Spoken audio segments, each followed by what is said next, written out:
Hey guys, I'm Dr. Kori Propst here with Dr. Joe Klemczewski. Welcome to the Diet Doc Life Mastery Podcast. Science or fiction today? Joe, you made a post recently on social media, how to science. You know, we are bombarded every day with clickbait headlines, research. The quotes have to be there. The quotes have to be there. Research about what's happening, what isn't, what we should believe, what we shouldn't. But a lot of people don't know how to decipher actual research, how to avoid reading something and just automatically believing it in a certain way based on how those titles are phrased. And you know, you're I think going to help us today to understand how to do science, how to do it in a way in which prevents us from being duped and misunderstanding what has actually been shown or demonstrated. And I want to say this too, before we get done with the podcast, you made a big announcement today that I'd like to talk about a bit, because this Apex coach thing that you're doing, it sounds pretty amazing. And I want people to have an opportunity to hear about what that is. Awesome. Well, they are linked. So I'm glad you put those two things together because, you know, one of the things I continue to struggle with is understanding, and I've gone 10 years deep into this in specific study, but why we as human beings, Homo sapiens, want to believe certain things, even when we know they're not factual or we doubt they're factual. So, you know, there are more than 24 different types of biases. And when you list them all and read them, it's almost like reading your own memoirs. Like, oh my gosh, like I think I might do that. And, you know, the biggest we always talk about is confirmation bias. And so I broke this down into 5 steps, you know, how to consume research, not because you may not be a scientist, but as a consumer, you have to understand that in the psychology of persuasion, almost every single interaction you have with another human being, we're trying to convince each other of things just because it makes us feel connected socially. And I have to make sure that you think I'm one way so you accept me. And even on the most superficial levels, we are constantly just telling stories to each other about ourselves. One researcher, and I think you might have shared this study with me, showed that 30% of everything that comes out of our mouths are not true. There's a lie.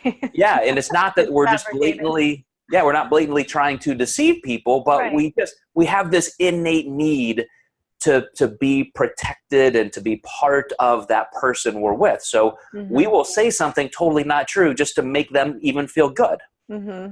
Sure. So how to science, step number 1. Okay. Be skeptical, realize that even your loved ones might be telling you something that's not true, because they might even just be trying to convince themselves that something's true that is not. So when I look at a piece of research or a headline or even a study, I have to be critical. I can't just read that headline and say, oh, there it is. There's confirmation that, you know, that's true because I want it to be true. So that's step 1. And I have to say, this is harder than you think. I'm going to gloss over this one. But here's a story. This happened just recently. You know, we're not always on the same page with everybody. And even in my own immediate family, I am not philosophically aligned in everything that each one of them are aligned with.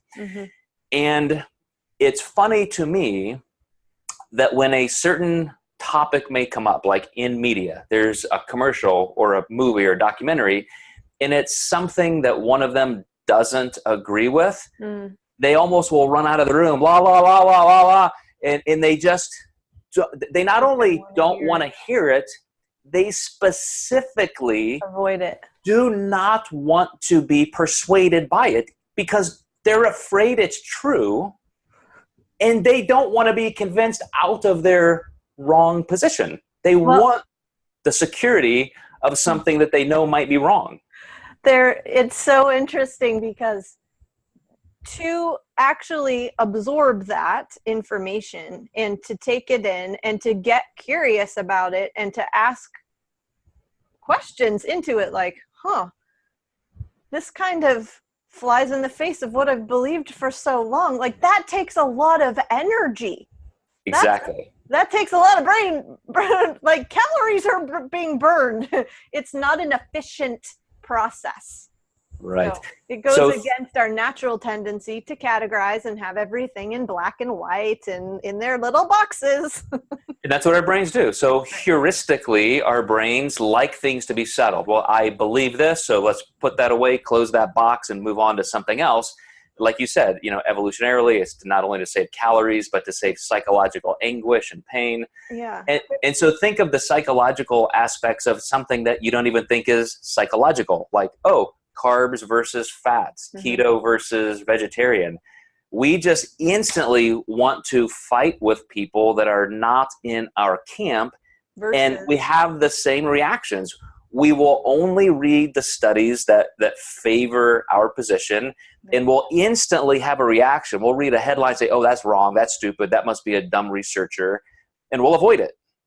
There's the quote I love that goes right along with what you're talking about. It's an old Buddhist quote, I believe, and it goes, today's clarity is tomorrow's stupidity. Yep. What we believe today can be completely like off base, wrong, and then what we learn tomorrow. Yep. And what we've learned from the past, completely ignorant of all the changes and new things that have come about today.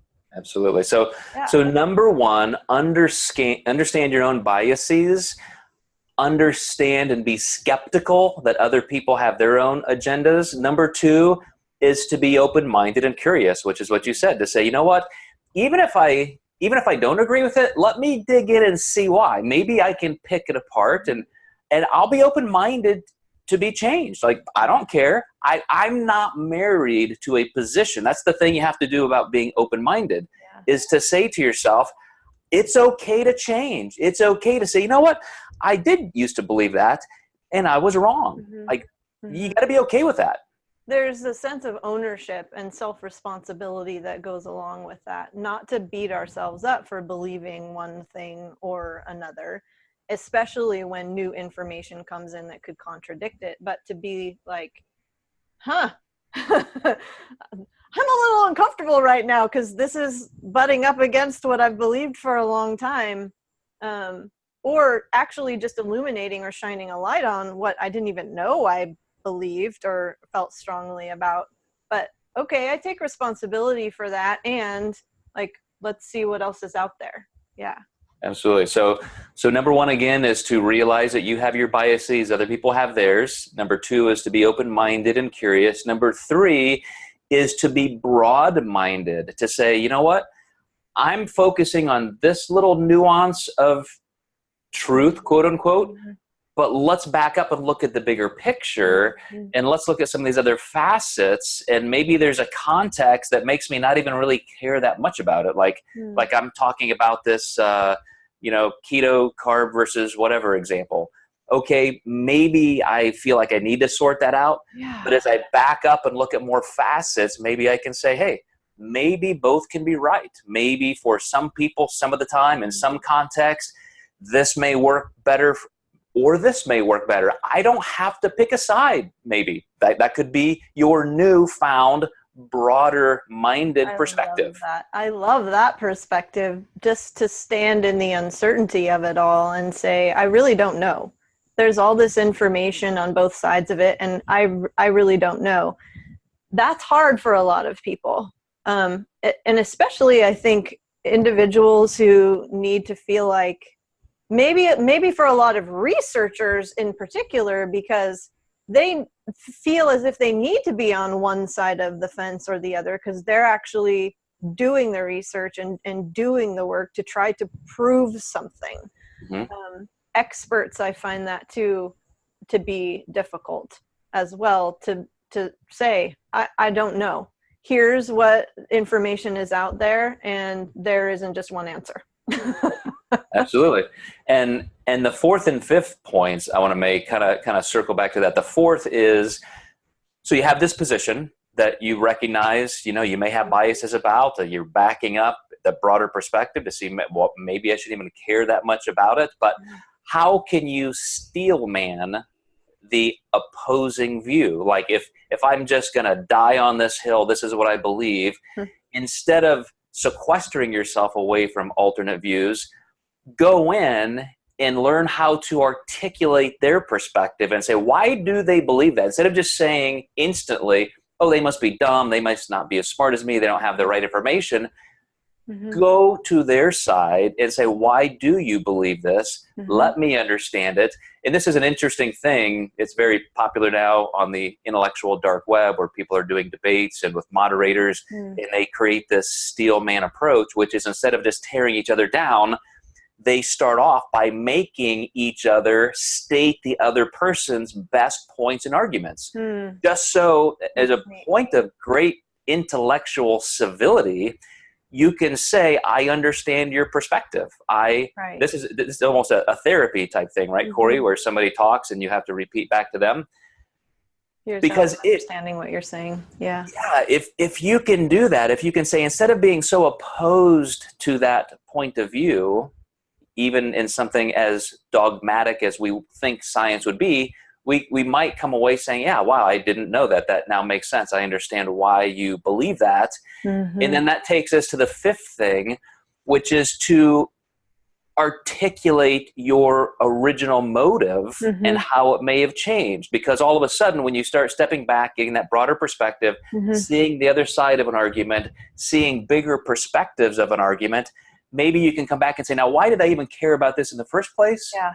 What was that motive? Because now, as maybe a coach who wants to help their clients, maybe now you can realize, wow, I was so narrow-minded and restrictive.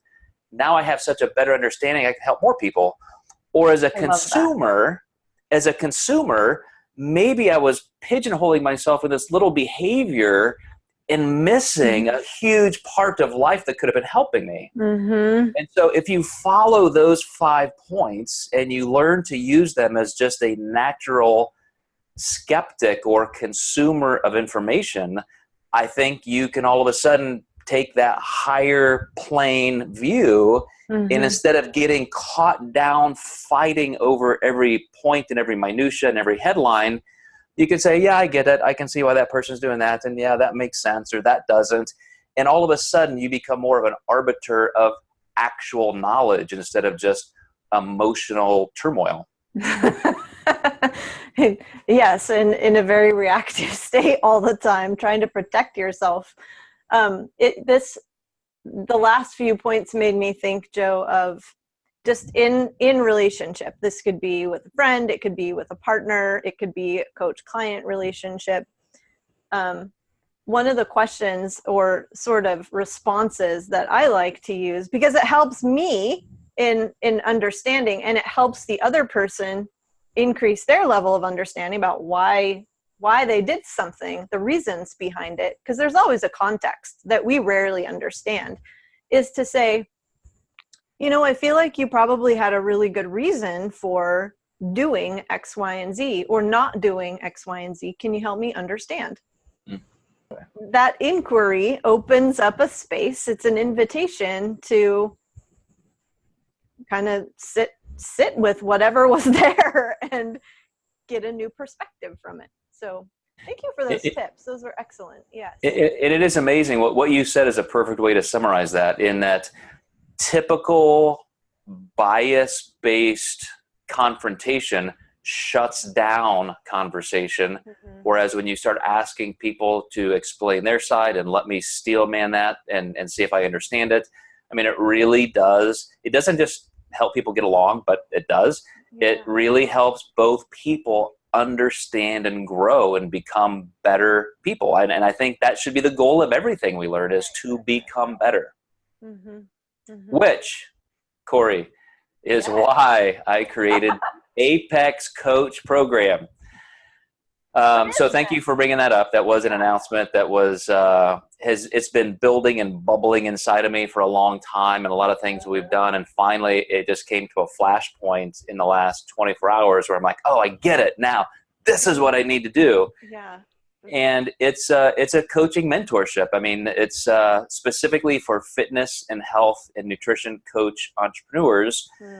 But I thought, we have so many avenues. We have Diet Doc licensing, where somebody can come on board with us and they become part of our inner circle. They have you, me, all of our Diet Doc owner peers, our medical staff, everybody feeding into their business. And that's a commitment. Then we have the National Academy of Metabolic Science that we started with one of our program owners, Tyler Mayer, which is that certification-based thing. It's like, okay, you don't want to start an entire business franchise model, but you still want to have the best information. Then you can do one of our courses if you can get that.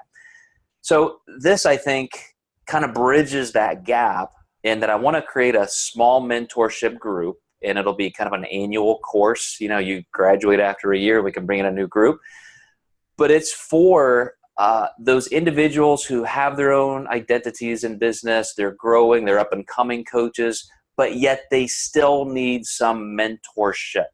And I just thought this was going to be a close, private way. And I got to say, I got to give a shout out. He'll probably never watch this, but Dr. Brian Clemens, who was the director of my MFA program in writing, one of the greatest academic tools I had ever seen is that a course that we had to take every semester was the online multi-genre workshop.